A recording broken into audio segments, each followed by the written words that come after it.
بازنەی ناڕەزایەتیەکان دژ بەو دۆخەی لە ڕۆژئاوای کوردستان بەرفراوانتر دەبێت. لە سلێمانیش سەرڕای شەپۆلی بەفر و سەرما تەواوی چین و توێژەکان بۆ هەمان مەبەست و ئامانج ملی شەقامیان گرتەوە و دەنگی ناڕەزاییان بەرز کردەوە.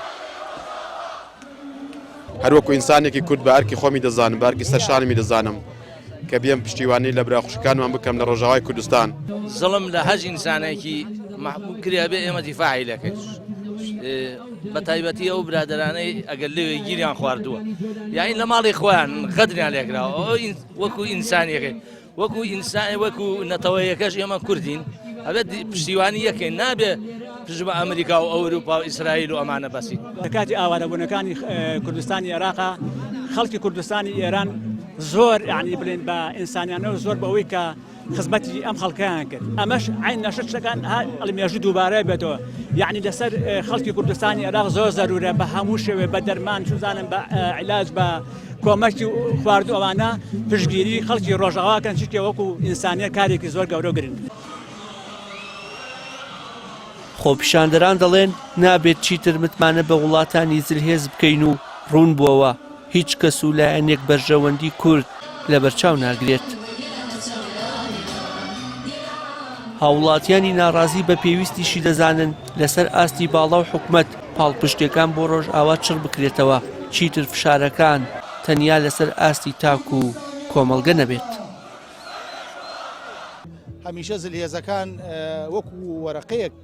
کێشەی کوردیان بەکارهێناوە بە دڵنیاییەوە بەڵام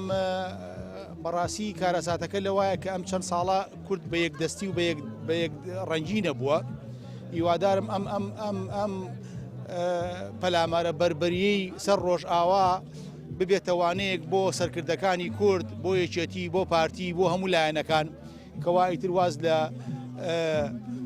کۆمەڵێک شتی بێمەعنا و بێبنەما بێنن لەسەر کۆمەڵی خلافاتی گەورە بێن دەست بەنە یعنی بچنە ژێرباری ئەم هەڵگرتنی ئەم مەسئولیەتە گەورە مێژوویەوە. کاتێک ئەو مفتیەی سووریا لە مزگەوتەوە باگی جیادش بە گەلی کوردەیە من پێی دەڵێم خوای گەورە ڕێزی لەم گەل و لەم خاکەناوە کاتێک بە کەشتەکەی نوعاڵێت لە شوێنێکی ئارام و لە شوێنێکی پیرۆزە لەنگەرگرەوەستەوە لەت عەلە جوودی پێک هاتەکان هەموو ئایدیاکان هەموو حیزبەکان پێکەوە بەبێ جیاوازی ئەم جارە یەکدەست و یەکپشت بین بۆ ئەوەی خوا نەکردە ئەم هەلەی کە تا ئێستا بەدەست هاتووە ئەگەر ناکۆکی و ناتەبایی و پەرتەوازایی ناوخۆ واز لێ نەهێنین دوور نییە ئەمەشمان لەدەست نەچێت کە ئەمەمان لەدەست چوو بەڕاستی بەدەیان ساڵی تر ئەمەی تا ئێستا بەدەست هاتووە دوای ئەو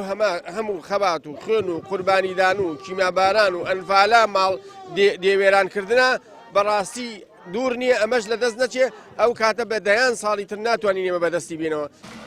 چەند ڕۆژێکە فشارە مەدەنیەکان لە تەواوی شار و ناوچەکانی هەرێمی کوردستان بۆ بەشە ڕۆژئاوایەکەی کوردستانی گەورە دەستی پێکردووە و هاوڵاتیان دژی ستەم و پەلاماری سەربازی کە ڕووبەڕووی کوردانی ڕۆژئاوا ببێتەوە دەوەستنەوە. وشار محەممەد، کەناڵی ئاسمانی پەیام، سلێمانی.